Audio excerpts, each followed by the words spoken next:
Hey guys, welcome to a brand new episode of DFS Jags Fantasy Football Stream Week 2 wrap up, waiver wire, injuries, look ahead to Week 3.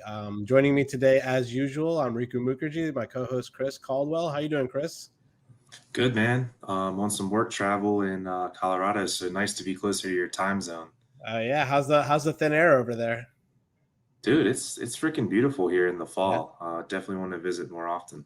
Yeah, I was planning on going to Denver for the Ravens game in a couple weeks, but I think I'm going to back out of it. I think I'm just going to stick with Vegas and Miami for this year for road trip games. So, yeah, Denver is beautiful, and I bet that town is buzzing with the Broncos right now, man. They look good. Teddy Two Gloves, man. Teddy Two Gloves, yeah. Who All right, needs before Aaron Rodgers when you have him?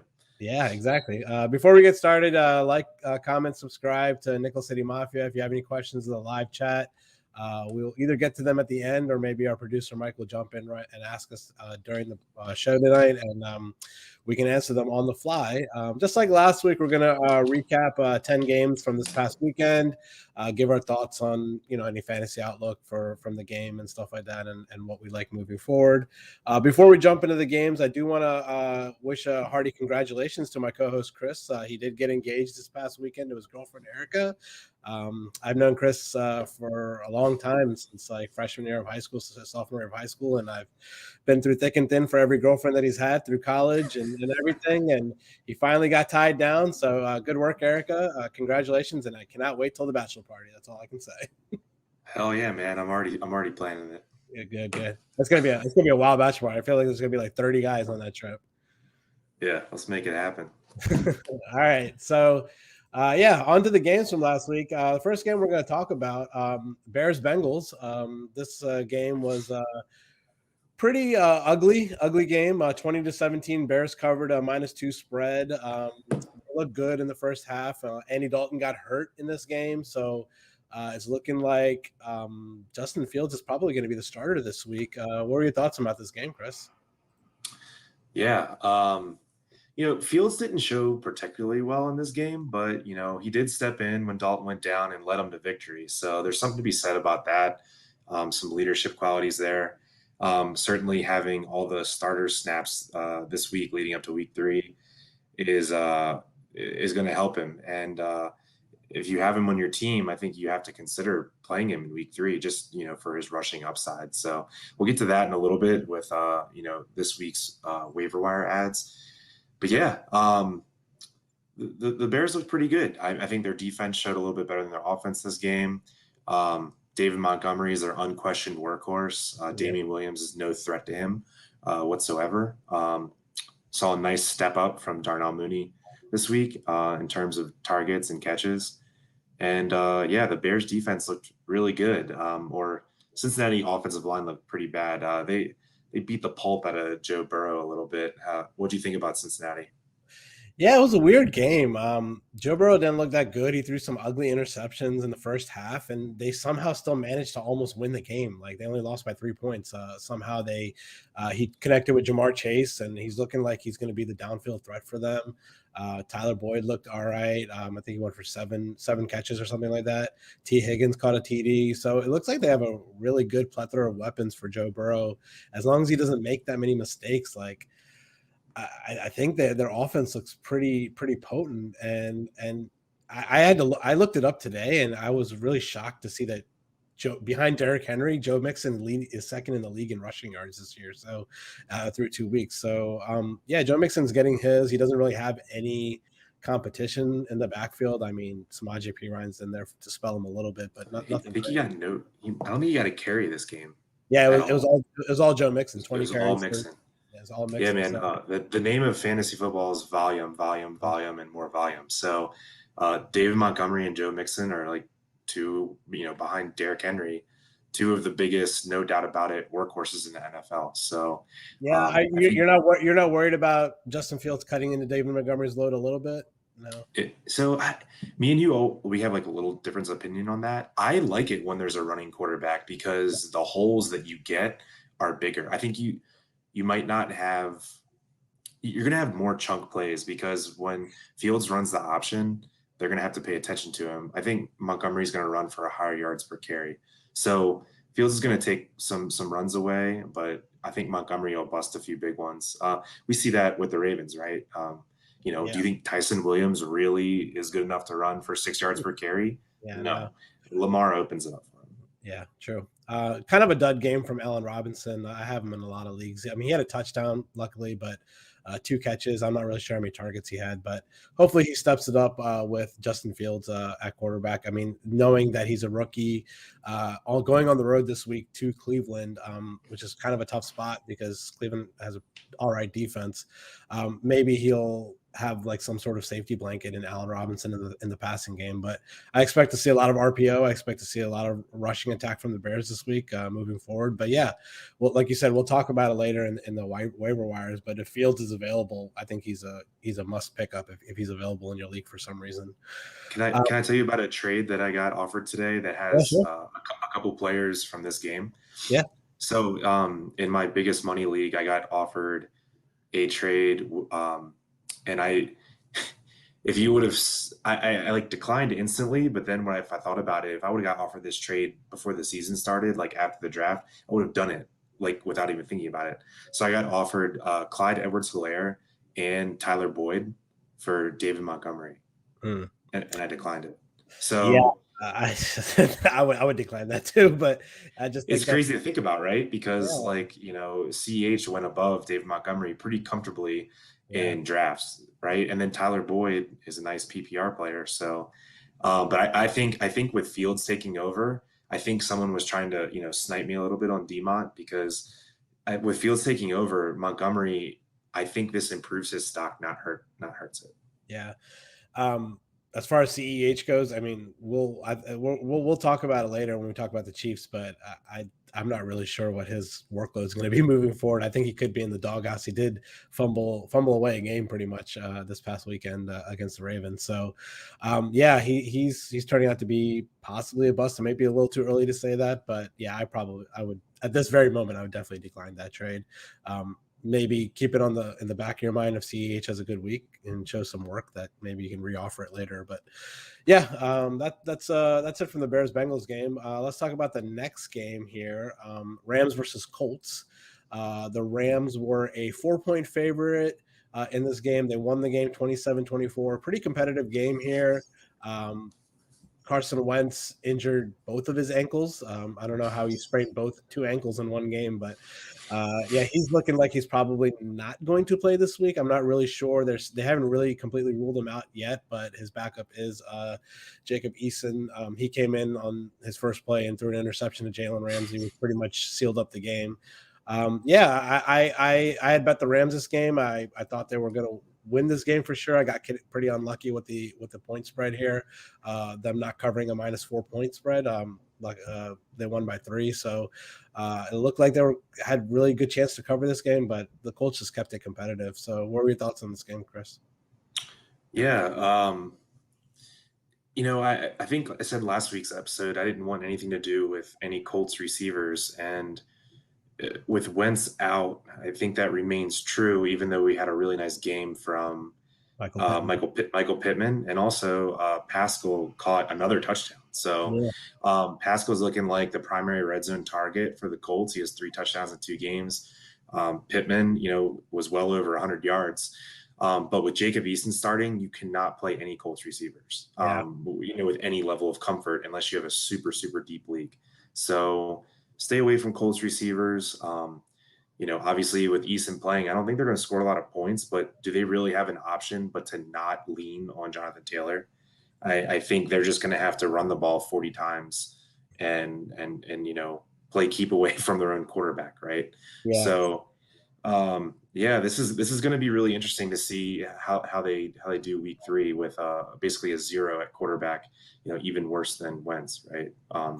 But yeah, the Rams look good, and we called it that Cooper Kupp was the player to own over Robert Woods. He's the more explosive player. He's the better red zone target. Guy looks awesome, man. So if you have Cooper Kupp, number 1 receiver through 2 weeks of the season. Yeah, if you have Cooper Kupp, congratulations. Yeah. He finished the number 2 receiver in 2019. in fantasy football, and he was just banged up a little bit since then, but he's back, baby. So with Stafford, he's looking like a great connection. So I don't think you're going to be able to acquire him in any trades. Yeah. But definitely don't sell him on the cheap if someone's offering. Yeah, definitely. He's definitely showing his potential as a wide receiver one with Stafford at quarterback. He did as well as he could with Goff for his few years that he had him with him on the Rams, and he still was pretty good. Like we always would draft Cooper Kupp, maybe not as a wide receiver one, but like in the wide receiver 2, wide receiver 3 range. But this year he's looking like a stud.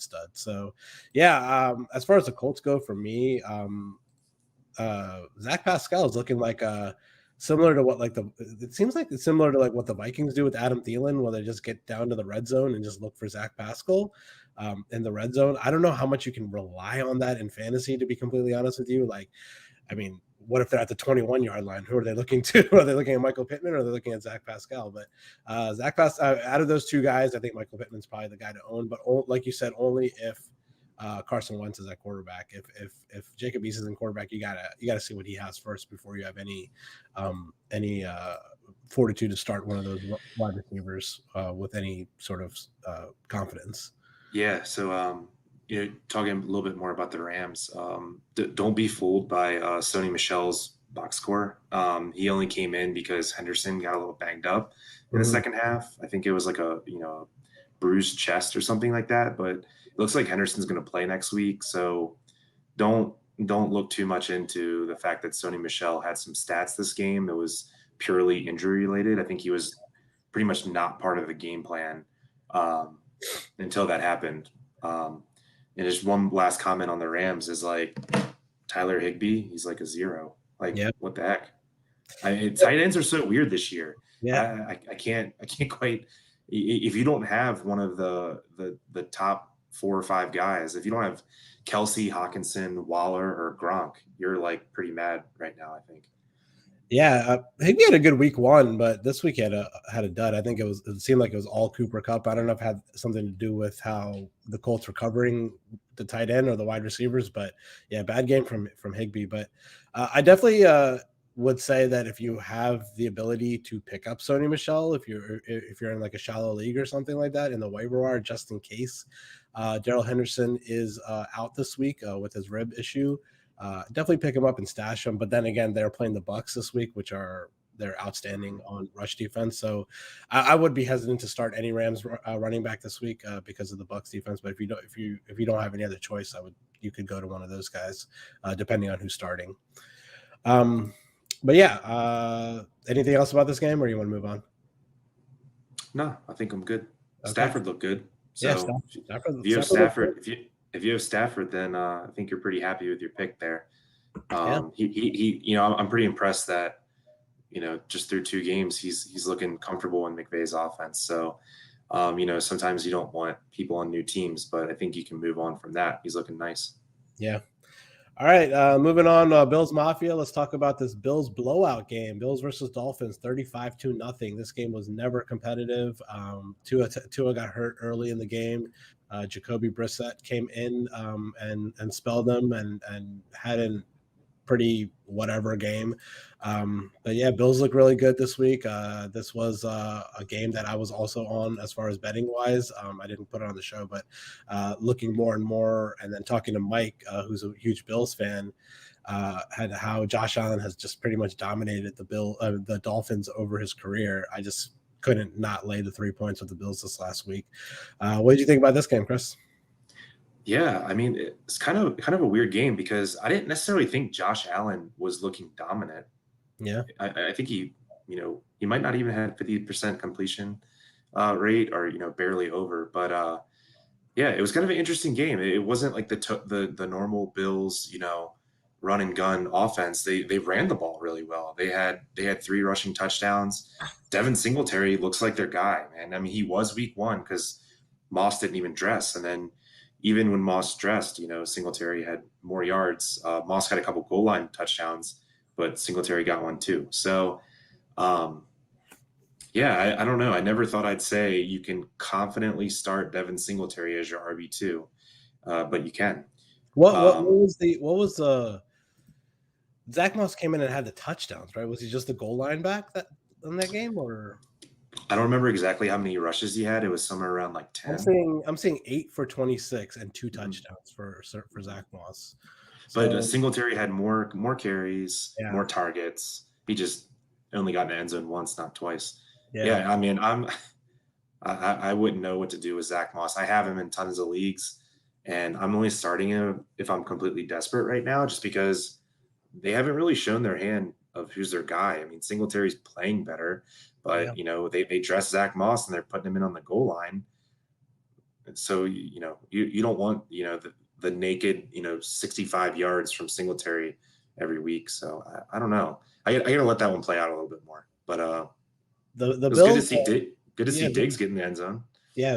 That was a cool little play with Josh Allen rolling to the right, looking for someone in Mhm. that corner, and then throwing it across the field. I was like, no, don't throw it across the field. You're gonna throw an interception, but Diggs But was he right. was wide open. That was Yeah, pretty crazy. yeah. Yeah. But yeah, for some reason the Bills just look a little blah to me, to be completely honest with you. Mhm. Like they don't look like their dominant selves. I just don't know if it's early in the season or they're getting their It's feet hard wet. to But say because it was 35-0. But I have yeah, the same takeaway you do is yeah, it was 30. That was like the most non-dominant 35-0 win yeah. possible. I feel like it should have been like 17-0, to be completely honest with you. Mhm. But yeah, on the other side of the ball, like we said, Tua's looking like he's gonna miss some time here with a what did he hurt exactly? I'm not even sure. They first said bruised ribs, but now I believe they're officially broken. Broken ribs. Okay. So this is like a 2 to 4 week injury. Yeah, And then we've seen quarterbacks in the past play through broken ribs, like Tony Romo. I remember played through broken ribs in the past, mhm, but I guess the pain's bad enough where he's going to miss a few weeks this time. yeah, they said he's in a lot of pain, and they were comparing the injury to Drew Brees's a couple years ago when he broke like 11 ribs. So yeah, I don't know. I obviously I think he's going to miss at least 1 or 2 games, and I probably wouldn't start him the week he's back, just in case he takes a shot and No. has to leave the game because he strains it or something. But if I'm the Dolphins, I'm just putting this game like straight into the trash can. There's nothing positive. I was trying to look for anything positive from the Dolphins, and the only thing I found was Jalen Waddle's a number one wide receiver, and I don't think it's questionable. I mean, he is easily the most talented player on the field for them, I think. Yeah, they do get Will Fuller back this week. I think he's going to Maybe. dress. What's Yeah, up with him? what's up with him? They like don't like him. They were talking about not playing him the whole year, talking about possibly trading him or cutting him. I don't know what's going on, but now he's going to play. I don't really know what's going on with him.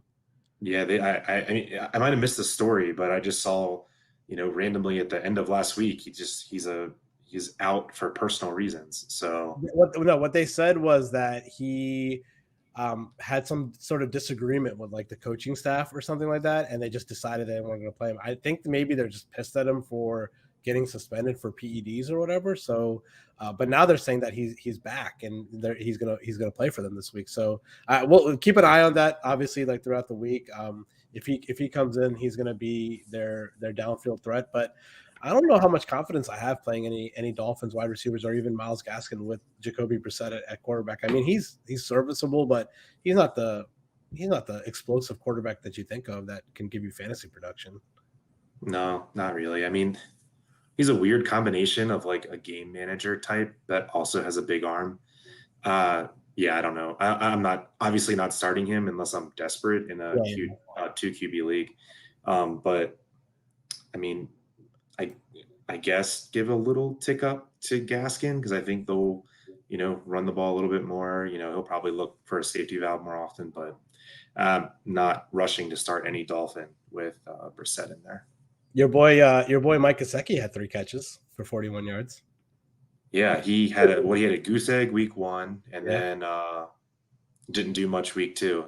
yeah. Yeah, I rarely own him, and in the league that I drafted him to be my starter, I also have Gronk, so I Okay. lucked out. Yeah. All right. So yeah, both Bills look good. They have a Washington football team this week. Dolphins have to travel to Las Vegas this week, so we'll get to that later in our week 3 outlook. But moving on to the next game, another ugly game from this past weekend. 49ers at Eagles, 17-11. 49ers win this game. I don't remember who was favored in this game exactly, but I think the 49ers might have been a field goal favorite. But either way, they covered the spread in a really ugly game where pretty much every 49ers running back got hurt. Even Elijah Mitchell got hurt. So yeah, I'm not really sure what to take away from this game. Debo still had a good game, 6 for 93. Jermichael Hasty got hurt. Trey Sermon got hurt. Everyone, all they had was like Trenton Cannon in this game. So, yeah. Any thoughts from this game? I don't know what it is with the 49ers and why they can't stay healthy. This is 2 years in a row. But Yeah. yeah, I mean, I guess my quick takeaways are Jimmy G looked like the game manager that he is. Trey Lance didn't take any snaps this game, which is different than week one. Yeah. Elijah Mitchell, obviously, if he can play, he looks like the guy that they want to lean on. He had the most carries by far. And look, he looked pretty good. Brandon Ayuk, man, is the big takeaway. What the hell are we doing with him? So I think he's droppable. I think he's droppable at this point. Possibly. Don't say that. He's not droppable. You can't. I mean, what round pick was he? Like fifth? Yeah, 5th or 6th round. You can't drop him in 2 weeks. I mean, it's not a talent thing. It's something with the coaching staff. It absolutely has to be. The guy looked absolutely incredible last year. So we know he has the talent, and I don't know what to do. You can't play him. I know that, but I also wouldn't drop him because I just feel who you're picking up on the waiver wire, unless you get really lucky and find like a diamond in the rough. But I think who you're picking up, you don't have the upside that you have with Ayuk chilling on your bench, right? What about the guy's already? Yeah, go ahead. Well, I was gonna say, like, what about bigger than Ayuk? What about Kittle? He's not. He hasn't done much in 2 games either. I know. He was I don't know if he's second or third tight end off the board.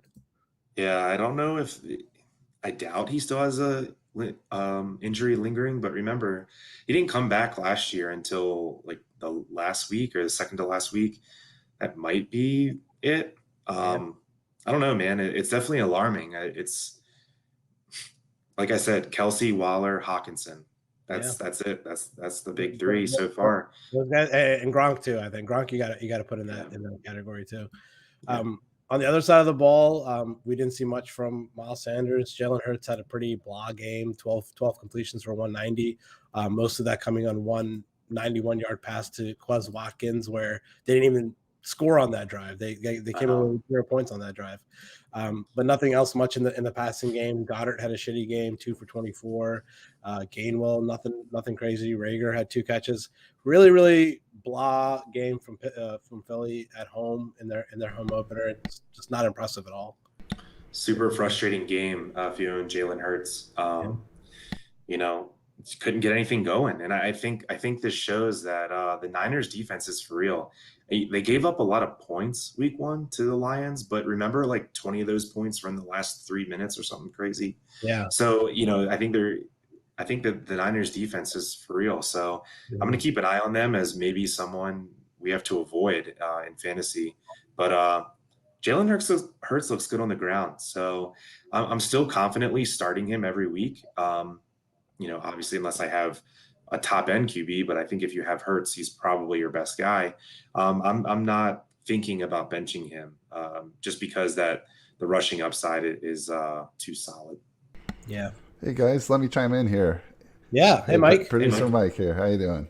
Hey, we got Ethan Hartman out there asking, should I trade DJ Moore for Allen Robinson in PPR? I'll let you take this one, Chris. Man, he jumping the gun because when we talk about the Panthers, I'm going to talk about how I think DJ Moore is actually like a buy high right now. He's played really well the first 2 weeks, and I think even though his value right now is more than when the season started, I think I'm still buying at that new higher price. I don't want to get too into the Panthers right now because we'll talk about it in a little bit. But if I would have told you before your draft that Sam Darnold would look like Sam Darnold's looked so far, which is pretty good, and DJ Moore would lead all Panthers receivers in back-to-back games in catches and yards and have a touchdown, you would have drafted him higher than you did. The reason he slipped a little bit in drafts is people were so unsure about Darnold. So this is a tough one, man, because, the Bears are getting Fields, and with Fields comes, more shots down the field, probably more points. I don't know, man. I think if I had to do like rest of season rankings, they are like so neck and neck. But what do you think? I got to hear what you say.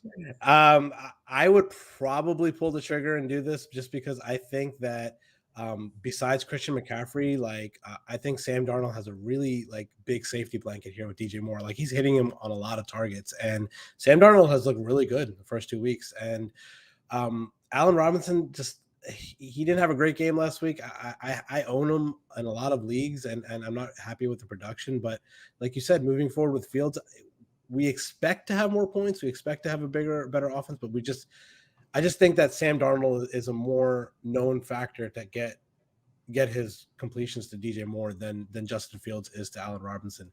But then again, if Justin Fields is going to play like Justin Fields, who they draft him as like the 10th overall pick, then Allen Robinson's ceiling could be way higher than DJ Moore because there's so many mouths to feed in Carolina with Christian McCaffrey and Robbie Anderson and DJ Moore and Terrace Marshall, that maybe his ceiling's a little limited. So I think in Chicago, where it's just basically Robinson and Mooney in the receiving game, I think his ceiling's a lot higher.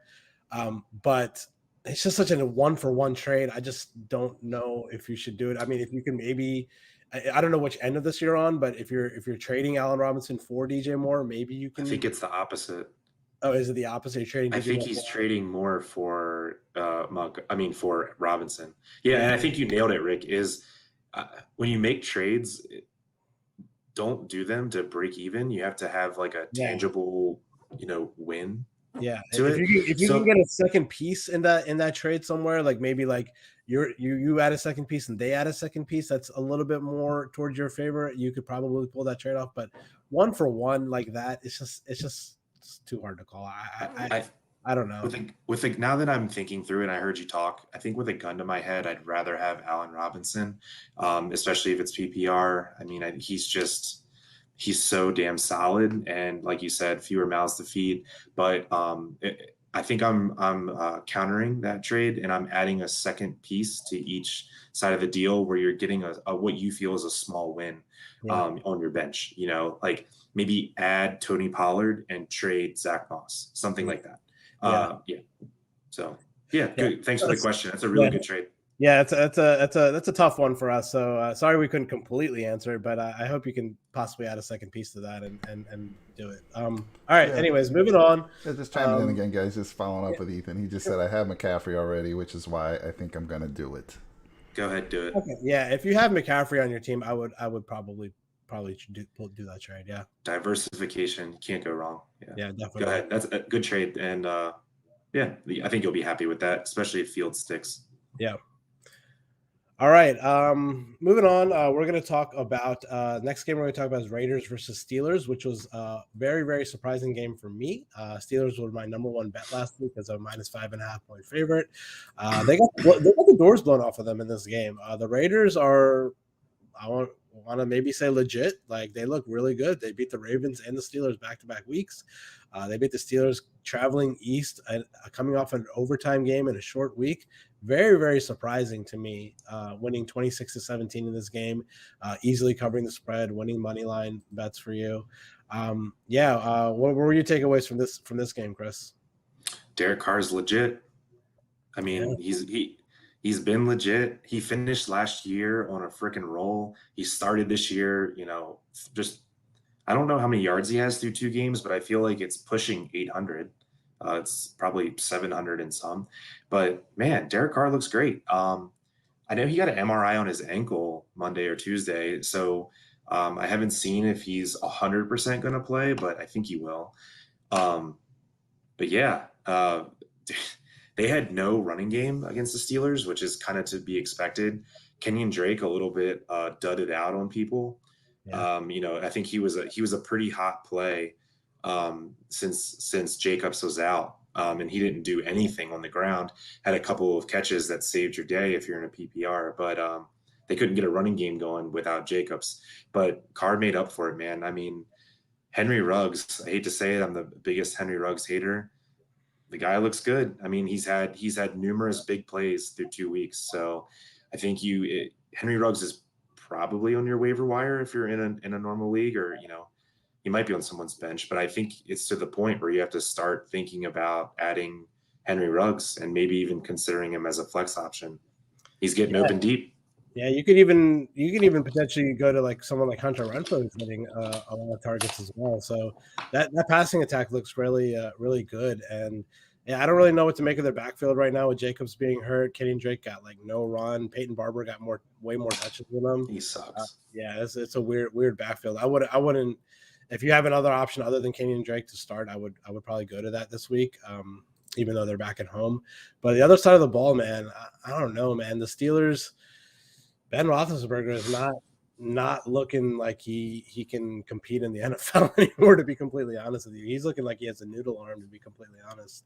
He's saying he might not play this week. He said I just watched SportsCenter a little while ago, and he said he's going to try to play. What happened to him?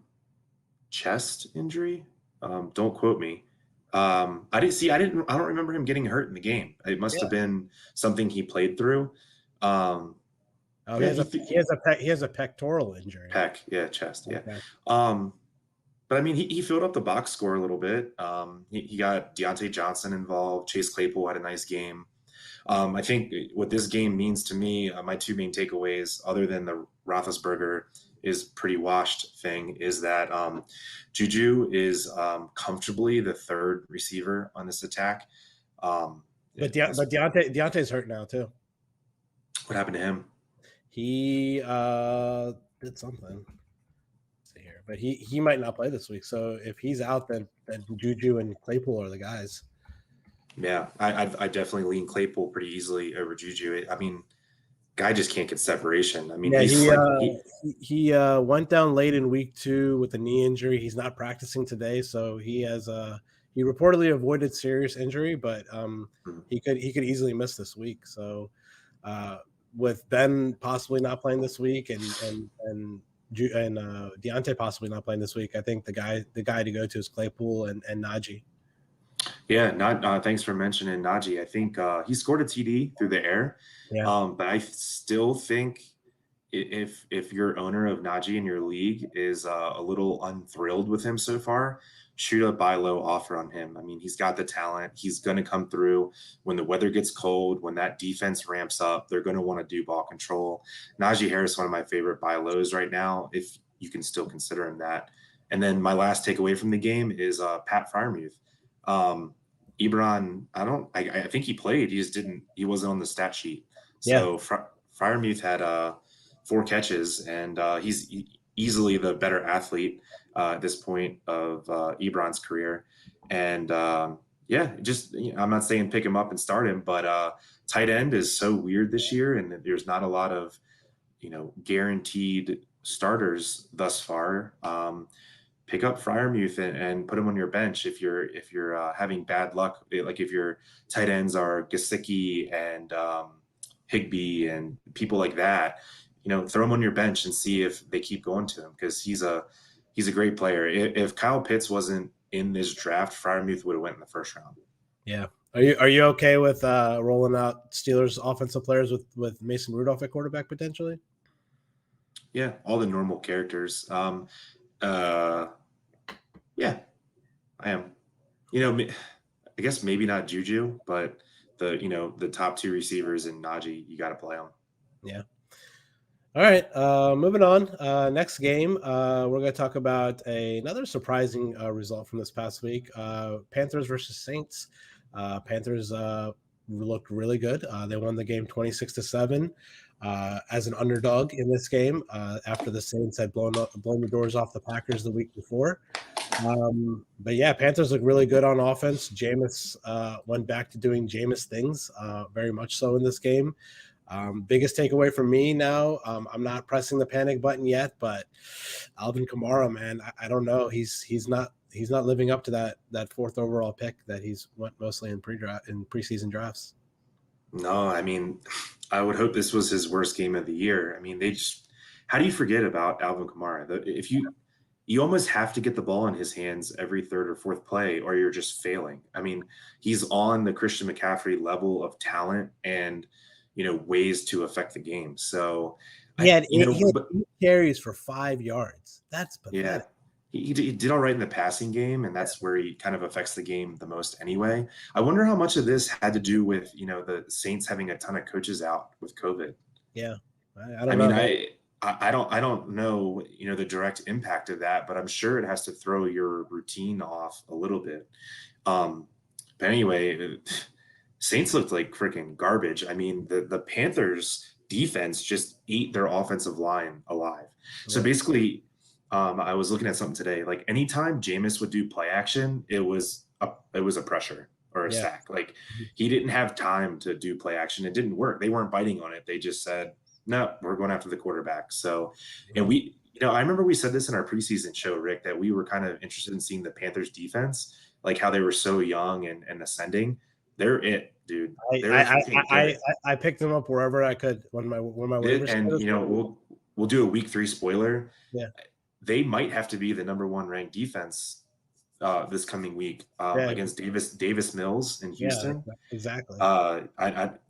Pick up the Panthers because they're probably on your waiver wire, and absolutely start them this week because they are going to smash against Houston. Davis Mills doesn't stand a chance. In one league, in a fab league for me, I bid $8 on them, and I tied with someone else on another bid, and I got them because of waiver priority. So yeah, $8 on a defense because of how good they look, and this amazing matchup they have against Davis Mills this week. But yeah, Panthers look good. Their offensive weapons look good, like we already talked about. DJ Moore looks great, 8 for 79 with the touchdown. CMC did CMC things, and as Sam Darnold, he looked like shit for 5 years in New York, but he's looking like he could potentially live up to that, second or whatever he was, second or third overall pick in the draft. I mean, it's the Adam Gase effect, man. Yeah. Darnold looks good. I mean, I think like we were talking about with the trade question earlier, I own DJ Moore a lot. Number 1, he was a Terp, go Maryland. But I liked him coming into this year just because, Darnold's not afraid to push the ball downfield and getting the ball in his playmaker's hands. So I'm actually buying high on DJ Moore right now because through 2 games, to me, it's apparent that Robbie Anderson is not a threat to him for wide receiver 1, and Terrace Marshall Jr. has come on a little bit slower than I thought. He's one of my sleeper picks for this year, and I don't really want to drop him because I drafted him a lot of places, but they're not really focusing on him yet. So DJ Moore is the alpha in that wide receiver room easily. I will say that I think throughout the entire NFL, I think my favorite connection name-wise in the NFL is Sam Darnold to Dan Arnold. I love it. Oh, wow. Whenever the commentators say that, it's awesome. Like Sam Darnold to Dan Arnold. I love it. It's great. Wow. Yeah. But yeah, it's a fun little name game there. Yeah. So yeah, don't overreact on the Saints too much because they did play so well week 1. They had a lot of their defense missing. A lot of guys were out with injury. I'm halfway chalking this up to injuries and the coaches not being present at the game. But yeah, so let's just talk real quick about the Saints passing game. So number 1, I think if anyone's trying to sell Kamara, I'm trying to buy, right? They're not going to ignore him like this every game. Number 2, what are you doing with the Saints receivers? I mean, are any of them droppable for you, or all of them droppable for you? Marquez Callaway, I have him in a bunch of leagues. He's just sitting on my bench. He's not doing anything. I'm too scared to start him right now. I need to see. I'm not going to drop him yet because I really want to see how the Saints look at home in New Orleans, like on the turf. I want to see how they look. That offense looks at home because they haven't played a game in New Orleans yet. So, and they don't play another one this week. So once they're back in New Orleans, I think next week they'll play a game in the Superdome. So once I see that, and if they still put a dud out, then I think at that point receivers are pretty much droppable. Okay, one more droppable question. Adam Troutman. Yeah, I think he had no stat line. Yeah, I don't think he's playable.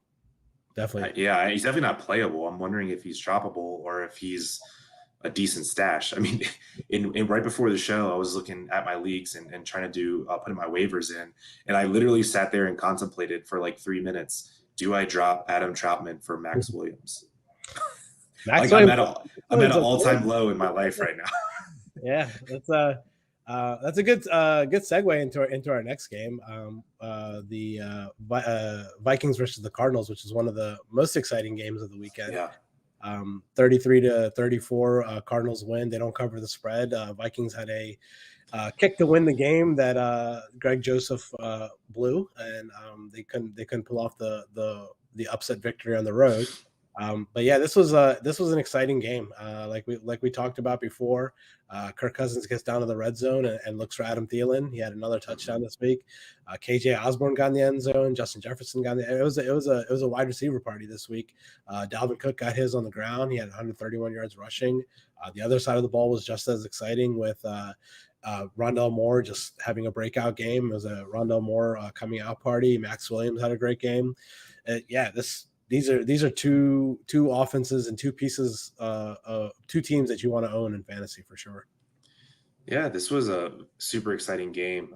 Kirk Cousins just does what he does, man. We were talking before the season started in the 2 QB league. I mean, he is the QB2 to target. I mean, the guy is super freaking consistent. You know what you're getting from him every game. He even added some on the ground this game. I just love Kirk Cousins. I mean, he's never going to finish the week as like QB1 or QB2, but he's right there as a back end QB1 every single week. So KJ Osborne is like the real deal, I guess. He was a special teams player before this year. So why does he have? He's not a rookie, right? No, I think he's like 25.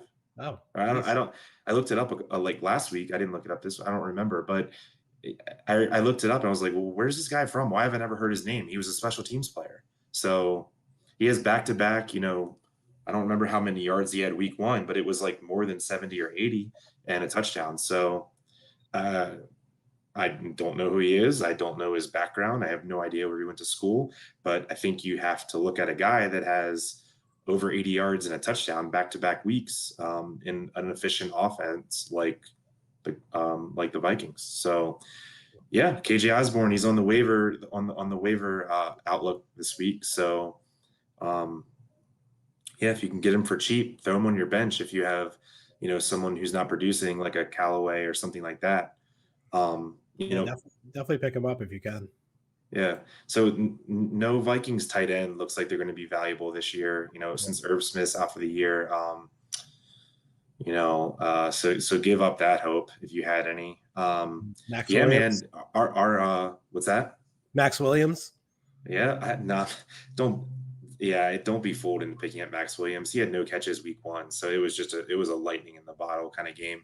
But speaking of lightning in the bottle, dude, my man freaking Rondale Moore, he was one of my sleepers of the year. I have him on almost every freaking bench that I have.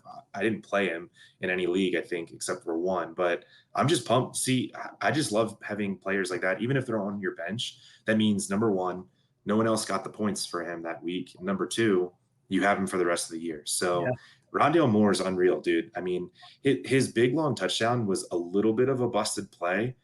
He was like wide open and basically walked it in. But you're gonna get that with the Cardinals. Like Kyler Murray makes those plays, like running to one side and avoiding a sack and then a busted play. Like you're going to get that on the Cardinals every game. Yeah, I said it before the year. Rondale Moore is literally if Cliff Kingsbury could do a create a player for his offense, it's Rondale Moore. He's the perfect player. So he had a great game week 1 on limited snaps. And he's shown out now. I mean, he's earned playing time. So I think he's going to be on a lot of. I think he's my number 1 waiver target this week. Yeah. So he's probably available in a lot of leagues. So make sure you prioritize Rondale Moore over, these kind of like more fluky receivers, like KJ Osborne or Zach Pascal. I would have Rondale Moore comfortably over both of them for the rest of the What year. about AJ Green? Any love for him? No. No. No. All right. That was In deeper formats you can. I mean, he caught a touchdown. Like he is part of that offense. yeah. I was watching the play. He had a touchdown. It was definitely a play. It was called for him. It wasn't like he was the first read on the play. So he had 6 targets last week. That's not bad. Yeah. I can think of a lot of players I'd rather have than AJ Green. I just don't think he has upside. But maybe in like a deep league you can stash him. Yeah, but yeah, dude. Kyler Murray, I said it last week. I'll say it again. I think he's the favorite to finish as QB1 this year.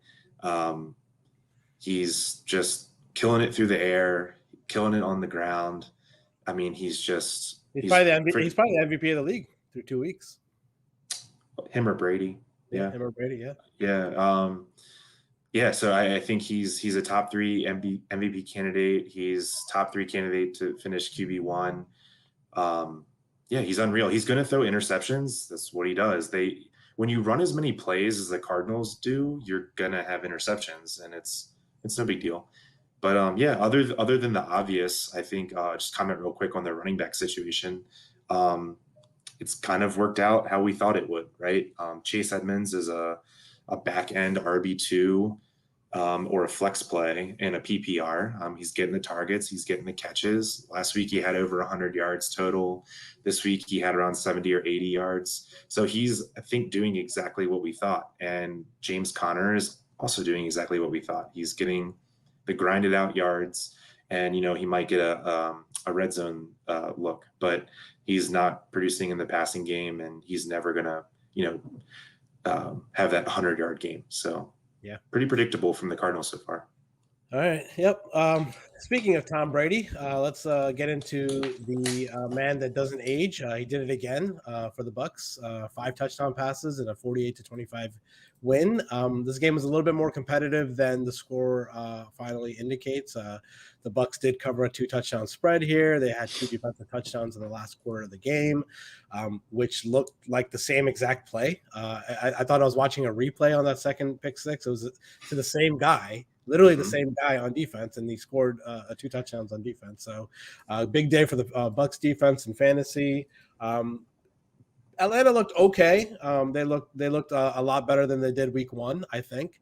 I actually kind of like them. They're not going to be a bet for me on the show, but I could, seeing what the line looks this week against the Giants, I could see them covering a field goal against the Giants this week. But they looked all right. They looked like they could get the defense looked a little better. They could get they were getting to Brady a little bit, but Brady just looks so damn good. He loves looking to Gronk in the red zone. Mike Evans got his, Godwin got his, Gronk got 2 touchdowns. It was a great game for the Bucks. Again, they look like the champs. Yeah. Brady, 5 TDs. I think he's in the MVP conversation right now. He finally fed Mike Williams. So if you're panicking week 1 with Mike Williams, you don't have to do that anymore. Mike Evans. Sorry. Yeah. Mike Evans. Yeah, but I still think we'll get to Mike Williams maybe a little bit later, but right. I still think Godwin's the receiver I want the most. Antonio Brown has COVID apparently. So yeah, he does, keep on top of that for this week. So if Antonio Brown can't play, definitely click up to Godwin and Evans and Gronk. So and Scotty Miller becomes playable in a deep league. But my takeaway for the Bucks is I thought it was pretty crazy that they scored 48 points and they didn't have 100 yards rushing. It just proves that I already wanted nothing to do with his backfield, but after watching it through 2 games, I want even less of it than I wanted before. Gio Bernard is very droppable. I mean, he doesn't have a rushing attempt yet this season. And they're not even using him in the passing game. So I guess they haven't had to. They're not trailing. I guess the first game where it's like a high scoring, they're trailing by a little bit. I'm interested to see how they use Gio, but I mean, Fournette's the one getting catches. He had 4 catches. I know. Yeah, I think they like his pass blocking. Yeah. Speaking of another backfield, you don't want nothing to do with. How about this Falcons backfield? Dude, Cordell Patterson's running back 7 right now in PPR. He's getting picked up everywhere. I don't know if I really want a piece of that. It's just ugly. Yeah, it's so what? I think Mike Davis had 15 or 16 touches. Cordell Patterson had about a dozen, but Cordell got in the end zone twice. And yeah, I don't know. You were a Mike Davis fan coming into this year, so maybe you're like more resistant to go to the Cordell Patterson, side of the things. But I have a waiver claim in, and actually 2 of my leagues, the same waiver claim, picking up Cordell Patterson, dropping AJ Dillon. Yeah, AJ Talk Dillon. me out of it. No, I'm not. I'm not going to talk you out of it. AJ Dillon hasn't done anything this year. Why? He's only good if Aaron Jones gets hurt. Right, but yeah, I guess the thing is, if Aaron Jones were to get hurt, I think AJ Dillon's going to go ballistic. But yeah, so I think the way that they're using Cordell in the passing game, and getting in the end zone too. I mean, you got to give the veteran credit. I mean, he's a little bit revitalized his career here in Atlanta, and yeah, as long as Matt Ryan can hang in there and not look like shit, then he'll have a chance. I think the best thing about Cordell Patterson is that you can play him in a wide receiver slot. Yeah, I think that's the best thing for him. So yeah, he can do both slots. So that's gives your roster a little bit of flexibility. But yeah, Ridley got in the end zone, so can slow the panic on him.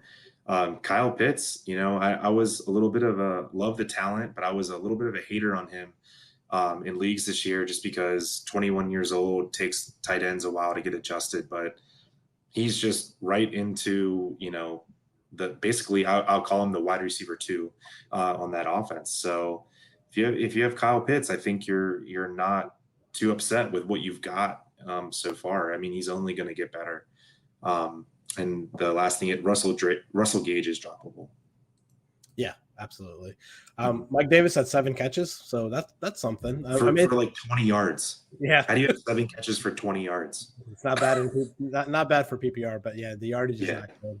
But yeah, that's a backfield. I'm interested to see how it shakes out exactly, how they're going to be using them moving forward. But I guess if you are in a pinch and you need to use Cordell Patterson at flex or a wide receiver 3 slot or something like that, he's definitely playable. Mike Davis is not the greatest thing in the world to play at RB2, but I guess if you have nothing else, you have to go to it, because even if the Falcons look shitty, they're going to be scoring points. I think their offense is good enough to score points. So I still want pieces of this offense. Like you said, Ridley and Pitts look fine. They're perfectly startable in leagues. So yeah, I think they look okay. I have a trade question for you. So okay, so say you have Gronk, right? He has 4 touchdowns in 2 weeks. You're super pumped. You probably have 2 wins because of it, or he's overachieving, right? Are you looking to trade Gronk for a tight end that is more proven? Safe. And what? Safe? Yeah, I mean, I'm trying to think of an example. Would you I would trade Gronk for like Hawkinson, but nothing. Well, no one's going to do that. Yeah, but I don't think I would go to I wouldn't Hawkinson's trade Hawkinson's a friggin' beast. Yeah, I wouldn't trade. I wouldn't trade Gronk for like Pitts. Like I wouldn't do that. Me neither. Would you trade Gronk for Kittle? No, I don't think I could do that. I would try. I don't think I could do that. I need to give it a few more weeks of seeing Kittle. Kittle's a beast. What's that? Kittle's a beast. No, but I'm saying if you had Gronk and someone with Kittle offered you that 1-for-1, are you going to trade Gronk for Kittle? Oh, if I have Gronk. Yeah, I would trade Gronk for George Kittle. It's hard because Kittle's dudded out and Gronk has 4 TDs. But these are, week 2 and 3 is like big time to make these decisions. Certain players that you didn't really expect to show out, that are killing it, you have to decide whether you want to trade them for the more established, high-end player. So would you trade Gronk for Mark Andrews? I stumped him. Yeah. Man, I think I'm trading Gronk for Kittle. I'm doing that. Yes, I'm trading Gronk for Mark Andrews. I a little bit take the side where I assume that the overproduction is not going to last. and I want the more established, higher drafted player. So I'm looking, around week 2 and 3 is when I'm looking to do that. And, trade the running back that's, done really well so far for the guy that's dudded out, like Zeke or Najee Harris or something like that. So, Okay. All right. Enough tight end talk there. Let's move on to our next to last game that we're going to talk about. Another very exciting game from this weekend. A big comeback from the Tennessee Titans on the road in Seattle. Win 33-30 in overtime. They were down 2 touchdowns in the fourth quarter, and then Derrick Henry just went nuts. He went bananas. He had like a 60-yard touchdown or something like that, and then they just ran him into the ground basically for the rest of the game, and Seahawks couldn't stop him. It's weird. The Seahawks are for the last 2 years, like they've been much better on the road than they are at home, which is not what we typically think of with Seattle. So 12th man, but yeah, I mean, my takeaway from this game is Derrick Henry's a beast, and Russell Wilson's still a beast, and it was a fun game to watch. Yeah, the Titans didn't come back. Derrick Henry came back. Yeah, I mean, 41 touches for about 230 yards. And 3 touchdowns. If you had him, you had a 99% chance of winning this week. Yeah. So congrats. I play a lot of PPR leagues, so I shy away from Derrick Henry. So I don't think I own him at all, which I'm pretty bummed about. He had 6 catches. I know. God damn. What the hell is that? I don't know. The Titans have definitely played 2 very different games, right? I mean, they looked like shit week 1, and then they had an outstanding victory on the road in week 2 against Russell Wilson. So I don't know. Julio, made his statement. He had well over 100 yards. Yeah. I think he got called out by his coach the week before for a really dumb penalty. So I think he wanted to show out a little bit. So he definitely had a good game. Yeah. AJ Brown didn't do much, and he didn't really do much week 1 either. He had not very many yards, but he had a TD week 1. So AJ Brown, like I said, one of those players. Now he's hurt too. Sorry about that. Yeah, so I think AJ Brown's someone, I'm always looking to acquire, those top end players that have underachieved. So if the owner in your league, puts AJ Brown on the block and you can snipe him for someone, that's done pretty well. Like for example, Rick, like these are 2 trades I would consider doing. Like I would trade both T Higgins or Jamar Chase for AJ Brown straight up. Because they've both performed better in the first 2 weeks than AJ Brown, but rest of year I want AJ Brown. So yeah. I'm looking at RotoWorld right now. He is limited in practice today with a knee injury. He hasn't logged a full practice on Wednesday all year. He looks like he's fine. He may have a little knee lingering issue going on, but yeah, he's still a stud wide receiver in a potent offense. Yeah. But yeah, Seahawks look like the Seahawks, man. I mean, Russ is Russ. He's incredible. My question for you is, who's the wide receiver 1 in Seattle? Lockett. Yep. He's a beast, dude. No, he's number 2 receiver, only behind Cooper Kupp so far this year. So if Lockett's my most owned player in fantasy football, and I'm loving it. He has such a great connection with Russell Wilson. It's incredible. So Metcalf is going to get his, but it's really been just those 2 showing out, back and forth, taking turns, making big plays. So if you have either of those guys, the way Russell Wilson looks so far this year, I think you're going to have a pretty good year. Yeah. Chris Carson too. I mean, he had 2 touchdowns and not much on the ground running wise, but he is the only back there. I don't see them anyone eating into his carries. I looked at the box score and I saw Alex Collins and I was like, what the hell? Where did he come from? He had one run for 25 yards. I didn't even know he was still in the league after all his awful. I think they got him during the preseason. Oh yeah. Because Penny is always injured. So he's kind of their insurance policy there. Yeah, and we had talked about it last week when it came to the Titans. They were down to like less than 10% on play action, but they went right back to it this week. I think they heard us talking, backed up to around 35% play action this week, and that resulted in a win. And I really like them this week against the Colts as a bet. Pretty crazy. If you run play action when you have Derrick Henry, it'll probably work. Yeah. Very true. All right. Yeah. All right. Enough about that game. We know the pieces in that game. You want to own both pieces of both of those teams for sure. Not many injuries in that game except the AJ Brown thing, but just keep an eye on that. I think he's still definitely playable this week if he starts. Obviously. Last game that we're going to talk about, obviously the most exciting game for both of us last week, Ravens over the Chiefs in a thriller. I was going nuts. It was we looked we looked dead and out for a little bit of time. I did not think we were going to come back and win that game. Mahomes threw a pick, and then obviously Lamar did his thing, and Clyde Edwards-Helaire had a huge fumble there. Odafe Oweh made a great play on defense and recovered the fumble. And then 4th and 1 on your own 40, you're either going to lose the game if you don't get it. But they decided to go for it. Really ballsy decision. I said it on social media. I was happy with the decision that they went for it, even if they didn't get it. Just put the ball in Lamar's hands, let him get that 1 yard. You can't stop him. You can't get it. You got to let him get that 1 yard. And he got it, and they won the game. Very exciting. Yeah, I mean, this was to me a typical Lamar Jackson game. He doesn't play super clean games like Russell Wilson or something like that. He very rarely has like the 3 touchdown game with no interceptions. This was stereotypical Lamar, where he kind of trucked his way through the game and he won it with his legs. I mean, he put the team on his back and carried it to victory. So he ended up with a nice fantasy day with over 100 yards and 2 TDs. But one of my biggest takeaways, from the fantasy aspect was Marquise Brown is someone you can rely on week to week now.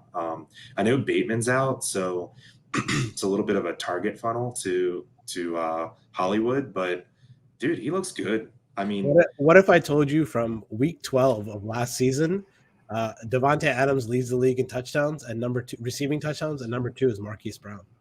I believe you because I think he ended the year last year. Remember, he was like not getting a lot of yards. He was getting 50 yards a game, but he was always scoring.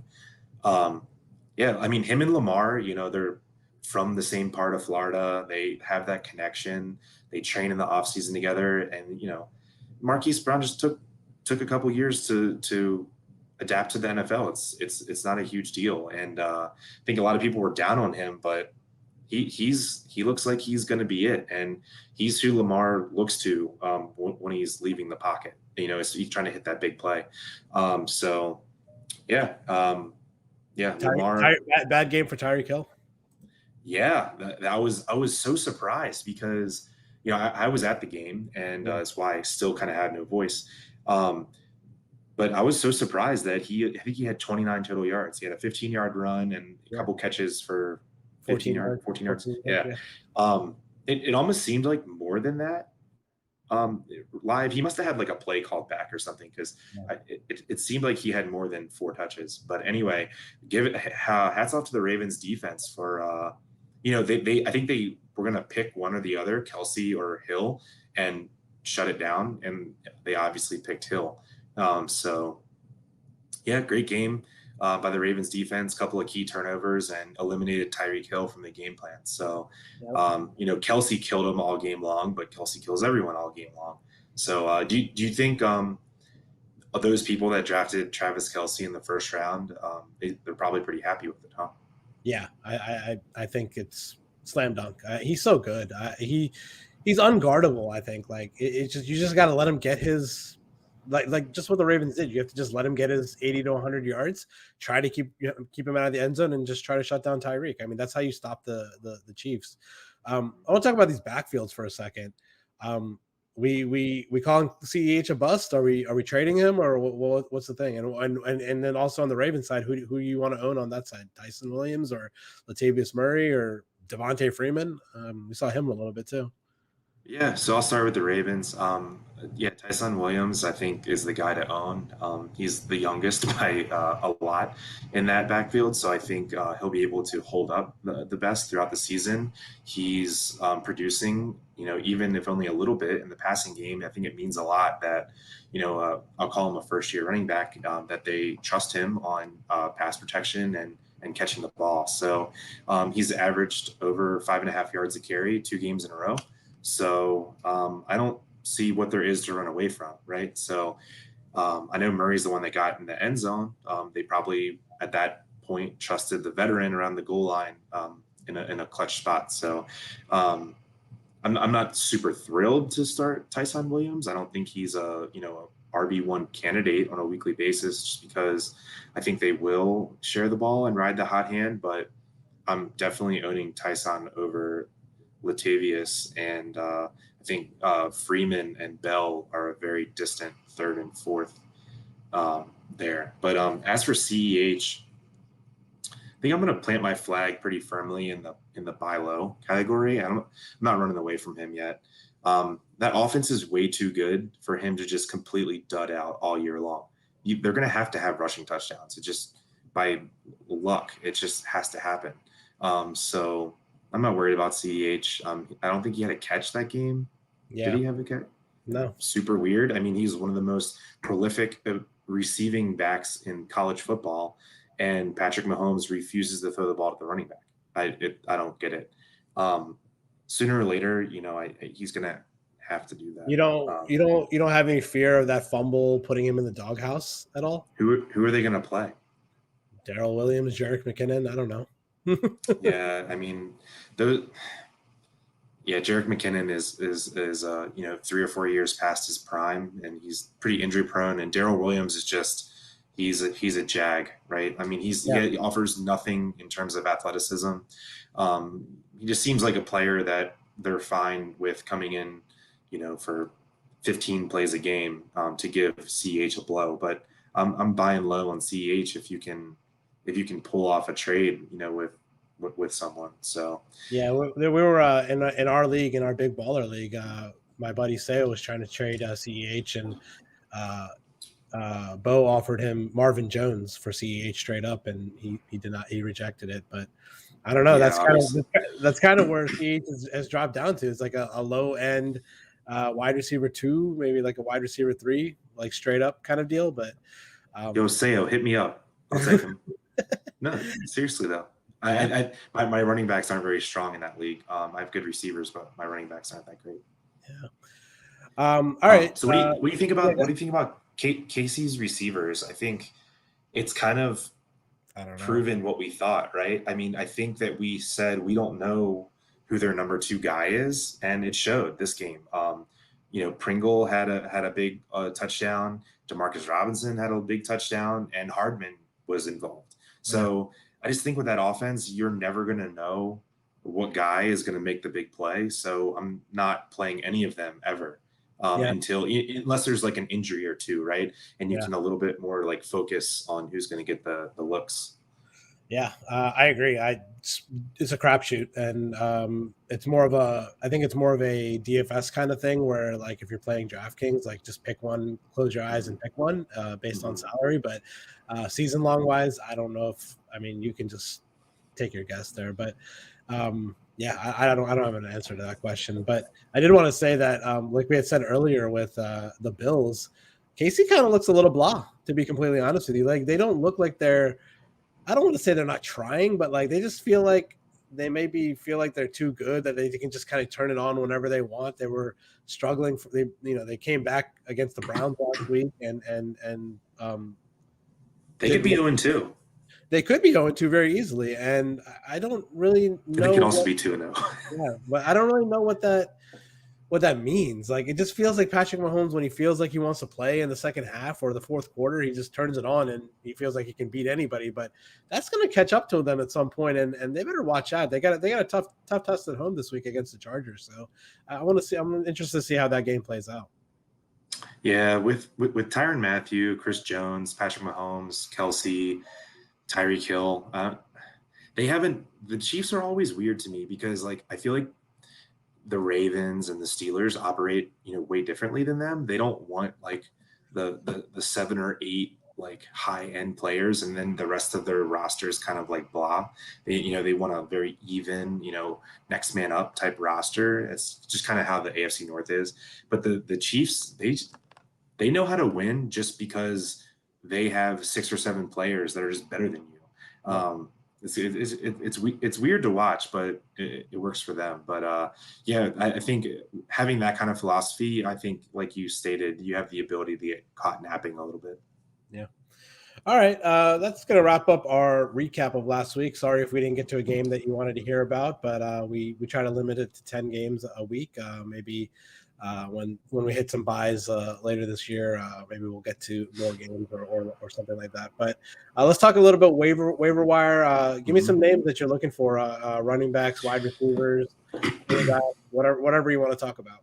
Yeah, I think we've talked about most of them, but just to circle back on them is this week I'm adding Justin Fields and playing him immediately against a Browns defense that's good on paper, but they've been a little bit leaky the first 2 weeks, and they've given up some fantasy points to quarterback position. So if you're struggling a little bit in the quarterback department, there was a lot of QB injuries this past week.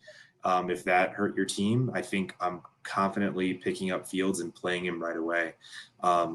Just his rushing floor is pretty good. And can I add to the quarterback thing right there? Yeah, go ahead. I think, especially this week, I think if he's available, Teddy B's a good pickup against the Jets at home. I picked him up in our Big Baller League. I dropped Joe Burrow for him. I'm streaming QB in that league right now, so I'm starting Teddy B this week with a boatload of confidence that he's going to have a good game against New York. And even moving forward, I think he's a solid play. He's played really well, and 4 touchdowns on the year, no interceptions. So you were really big on attacking the Jets in the preseason, and I'm with you there. Their defense has been not terrible. I think they're not really giving up a ton of points to QBs. I'm agreeing with you on the Teddy B, but just look into it, because I think we're maybe not giving them quite as much credit as they've earned through 2 weeks. I don't think they're like in the bottom third. On Yahoo, Teddy B and New York Jets shows up as red as a matchup. So. So they are good, but I think just at home in Denver, in that atmosphere, I think he's going to have a really good game.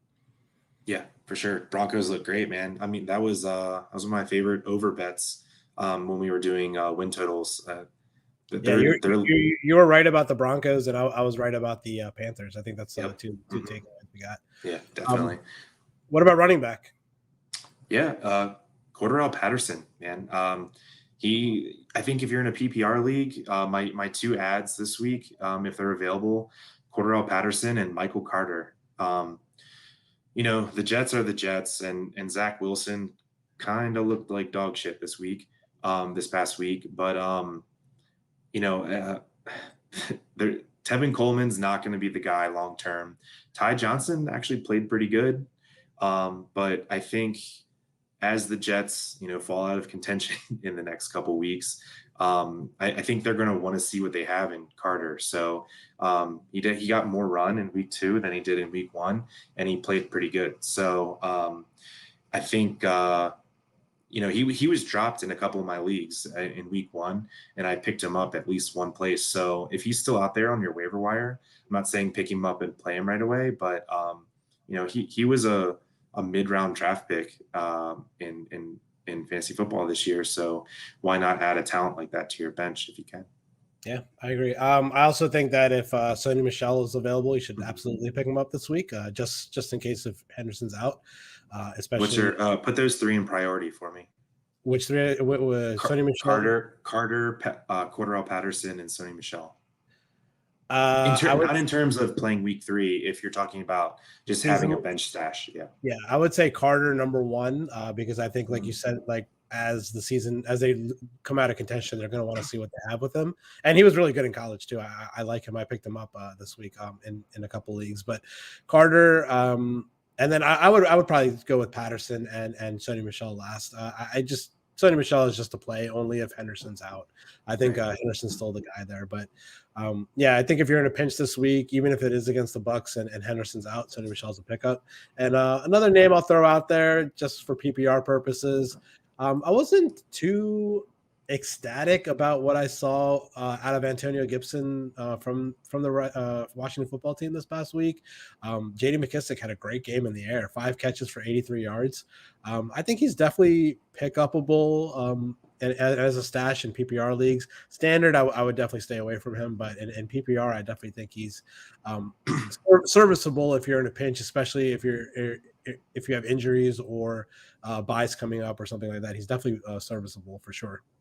I'm with you there, man. He was an RB2 last year. Yeah.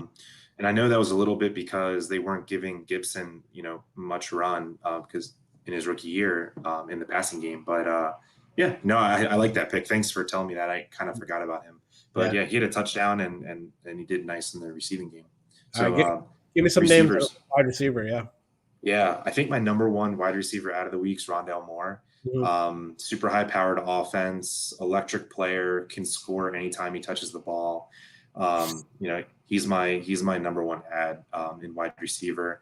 Don't know much about KJ Osborne, but it's hard to fight the production that he's had. So he's up there too. And then I have one. Do you have any receivers? Yeah, we already talked about him, Henry Ruggs, if he's available. And then I really like Sterling Shepard. He's available. He shouldn't be available. He shouldn't be available. But yeah, I was almost hoping we'd talk about that game. He's freaking good, dude. He's good, And Daniel Jones looks to him a lot. And he's getting way more targets than Kenny Golladay and Antonio and everybody else in that offense. We'll see what happens when Evan Ingram comes back, especially in the middle of the field. But as far as we've seen with Ingram out, Daniel Jones likes to see him. And if Sterling Shepard's available, pick him up and start him with confidence at least. Yeah, I'd actually say I'd pick up Shepard over Rondale Moore if he's available. I don't think he's available in a ton of leagues, but if you can get him, especially in PPR, go for it. And then I have one last wide receiver ad. This one's a little bit sneaky. Me too. I have one more too. Go ahead. Okay, cool. Rashad Bateman. Okay. I don't think he got drafted hardly anywhere. And so my number one thing to do, I did it in 3 leagues, is I didn't draft Rashad Bateman. And I dropped a player and I added him and I put him on IR and then I picked up the player again. Okay. Yeah. So I have him stashed on IR in a lot of leagues. Yeah. But I don't think many people did that. So he's going to come back. He can come back week 4, but I think he's going to come back week 5 or 6. Get ahead of the curve because I want to see what he does his first couple weeks because I think he's a superb talent and you don't want to miss out on a Justin Jefferson situation. So especially if you have an IR spot in your league, pick him up. You're going to get him for free. You don't even have to bid on him. Yeah. Just pick him up for free, throw him on IR, and just wait it out. Yeah, Who's your last guy? Definitely. My last guy is going to be Donovan Peoples-Jones for the Browns, just because Landry's out. We didn't talk about the Browns today, their game, but Landry got hurt. Odell Beckham, who the hell knows with that guy? He's not playing because he's hurt, I guess. But what did I say about Odell Beckham? Run far, far away. He's garbage. But who else do the Browns have to throw to? Austin Hooper, Donovan Peoples-Jones, and Rashard Higgins for right now. I think Donovan Peoples-Jones is a good pickup. I think Baker's going to have to throw to somebody, so why not him? Yeah, the Browns are kind of weird because I know we didn't talk about the game, but just like real quick since you brought it up, why did Kareem Hunt have more carries than Nick Chubb? I don't know. And then I think he didn't do much in the passing game. It was like very odd how that worked out. But yeah, I'm with you on DPJ. He could easily, if Odell doesn't play and Landry's out, Landry's on IR. If Odell doesn't play, Donovan Peoples-Jones could be their number 1 receiver. And the guy is literally an incredible athlete, 5-star recruit from Michigan. So when he played last year, he did really good. So I don't know if I would stick. Who do the Browns play this week? They play the Bears at home. I don't know if I'm rushing to play him right away, but I think I want to see how they use him with Landry out and Beckham out. So that could be a really sneaky ad. Good call there. Okay. Anyone else you want to talk about? Any tight ends? I don't really have any tight ends besides maybe. No, dude, because I'm hurting so much in tight end. Hawkinson and Tanyan were like the guys I usually went for. So they're doing all right, but in a lot of leagues, I'm like desperate, and there's even no one to pick up. So I guess I'll just throw one name, the Colts tight end. He had a pretty nice game, but Who? again, if Who's the Colts tight end? Jack Doyle? yeah, Is that who we're talking about? Yeah, Jack Doyle. He still plays on the Colts? Yeah. He Oh, had wow. like 6 catches. 5 for 64. Yeah. Wow. Holy shit. I didn't even know. So I'm not touching him if Eason plays, but like the tight end landscape is so barren. That's why we're talking about Jack Doyle and Max Williams. It's gross, but that's what it is. Yeah. All right. That's enough for waivers. Let's wrap up this show. Just a quick outlook on week 3. Just a quick recap of last week. I took 3 big L's on my picks on the show. Steelers lost, Chargers lost, Rams lost. Pretty shitty for me. What I'm going to go with this week, as far as bets go, I really like the Seahawks -2 at Minnesota. Like I said earlier, for some reason Seattle plays a lot better on the road than they do at home. So I'm going to go with the Seahawks. It's a fishy line. Yeah, it's a weird line, but Vikings, they should have won that game last week against the Cardinals, so they're getting a little bit of credit. Home opener for them, so I could definitely see why that line is what it is. But I like the Seahawks -2, and I'm just gonna ride the Raiders here. They look hot, -4 at home against a Tua-less Dolphins team. We were in that stadium. We know how loud that stadium can get 2 weeks ago for the Ravens game. I think Jacoby Brissett's going to have a lot of trouble in that game. I think the Raiders are solid at home, laying less than a touchdown. I think that's a pretty solid bet. And the last one I'm going to take, sorry, Bills Nation out there, but I think it's just way too much points in this game, even though they won 35-0 last week, -9 at home against Washington. I'm going to take Washington +9 in this game. I don't think they're going to win the game, obviously, but I think they're good enough and they're talented enough, and they play ugly enough in this game where they can cover a 9-point spread. So those are my 3 plays for this week. Yeah, that line's down to 7.5. So there's I got it at +9. Good. Yeah, good. Yeah, man. This week is super exciting. Just for fantasy football and real football. I mean, the matchups this week are unreal. We're gonna see some major shootouts. Bucks and Rams, 2 great defenses, but the over-unders 55. I mean, that's super intriguing to me. How you put those 2 great defenses together, and Vegas still thinks that we're gonna see a game in the mid-50s. Can I say one thing about that game real quick? Yeah. I like the Rams in that game just because. Look at the schedule next week. Who do the Bucks play? They play the Patriots. This is Tom Brady's Super Bowl next week, to play the Patriots and beat up on the Patriots.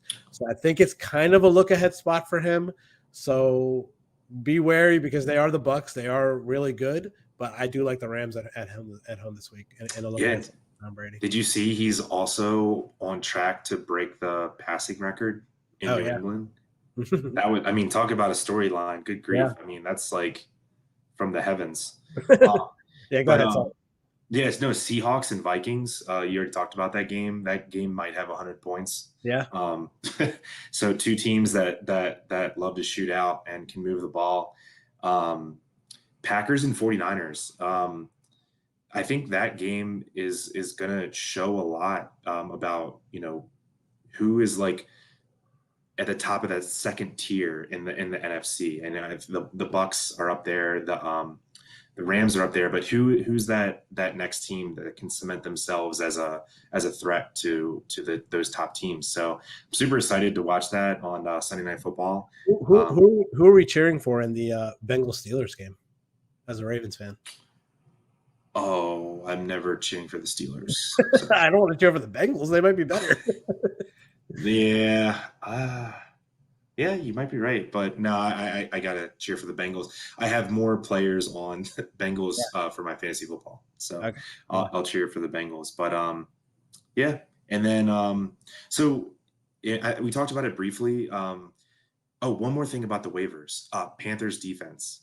Pick up the Panthers defense and play them Thursday night. Thursday night games are usually pretty ugly. It has a 43-point over/under, which is super low. And Davis Mills is a quarterback for the Houston.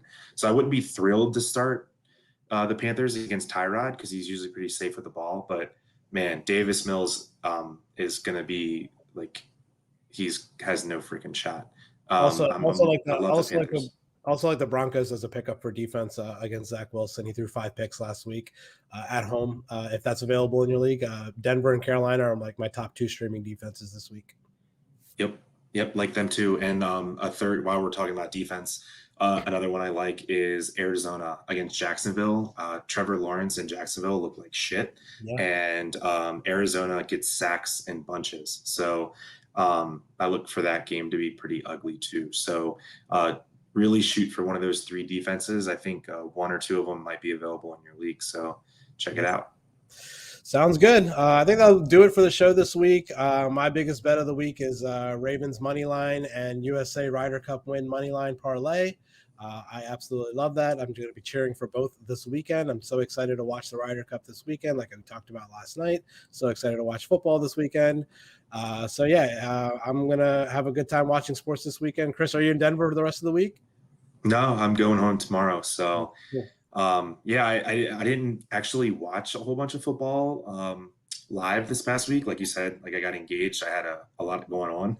So I kind of I had a party at my house, and then I got last minute tickets to the Ravens game. So I didn't really watch much football. So I had to catch up and watch some stuff this week, at the hotel while I was on travel. But super pumped to watch football. Tons of good games.